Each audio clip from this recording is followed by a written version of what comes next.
The Tale of Two Bad Mice by Beatrix Potter.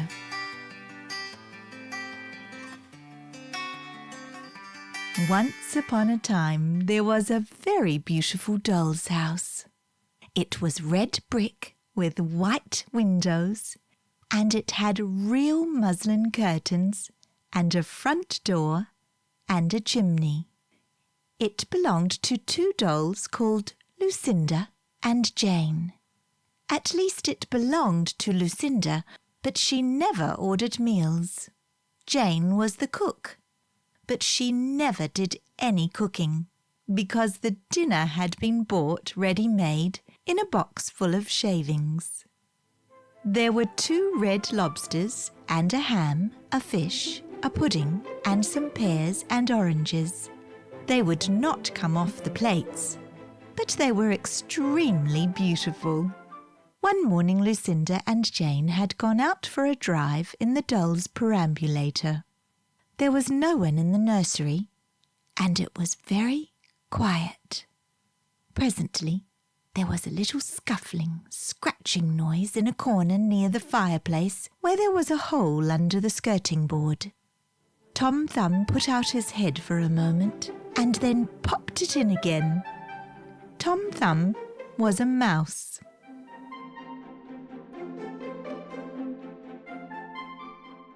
A minute afterwards, Hunca Munca, his wife, put her head out too, and when she saw that there was no one in the nursery, she ventured out on the oilcloth under the coal box.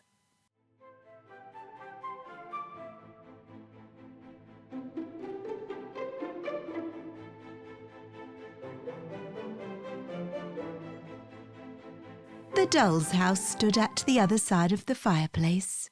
Tom Thumb and Hunca Munca went cautiously across the hearthrug. They pushed the front door. It was not fast.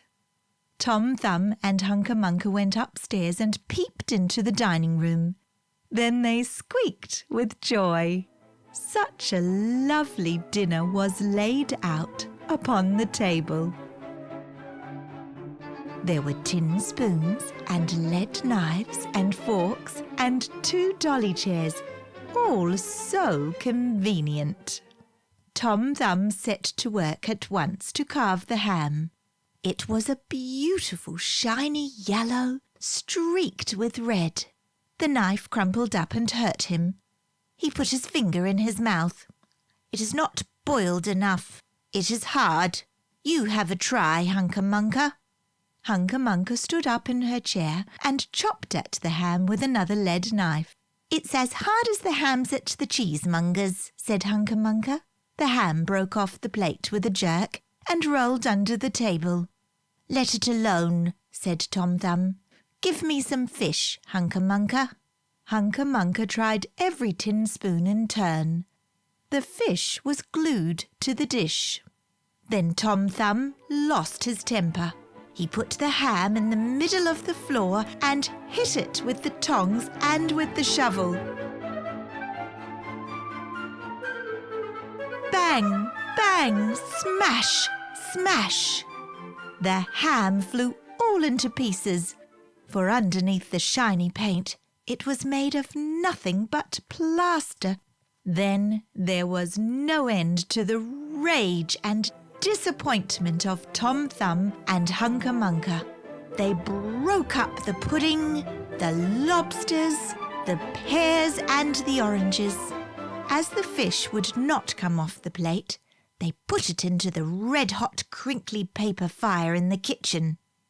But it would not burn either. Tom Thumb went up the kitchen chimney and looked out at the top. There was no soot. While Tom Thumb was up the chimney, Hunca Munca had another disappointment. She found some tiny canisters upon the dresser labelled rice, coffee, sago. But when she turned them upside down, there was nothing inside except red and blue beads. Then those mice set to work to do all the mischief they could. Especially Tom Thumb. He took Jane's clothes out of the chest of drawers in her bedroom and he threw them out of the top floor window. But Hunca Munca had a frugal mind. After pulling half the feathers out of Lucinda's bolster, she remembered that she herself was in want of a feather bed. With Tom Thumb's assistance, she carried the bolster downstairs and across the hearthrug. It was difficult to squeeze the bolster into the mouse hole, but they managed it somehow. Then Hunca Munca went back and fetched a chair, a bookcase, a birdcage, and several small odds and ends. The bookcase and the birdcage refused to go into the mouse hole. Hunca Munca left them behind the coal box and went to fetch a cradle. Hunca Munca was just returning with another chair when suddenly there was a noise of talking outside upon the landing. The mice rushed back to their hole and the dolls came into the nursery. What a sight met the eyes of Jane and Lucinda! Lucinda sat upon the upset kitchen stove and stared, and Jane leant against the kitchen dresser and smiled, but neither of them made any remark. The bookcase and the birdcage were rescued from under the coal box, but Hunca Munca has got the cradle and some of Lucinda's clothes. She also has some useful pots and pans and several other things. The little girl that the doll's house belonged to said, "I will get a doll dressed like a policeman." But the nurse said, "I will set a mousetrap." So that is the story of the two bad mice. But they were not so very, very naughty after all, because Tom Thumb paid for everything he broke.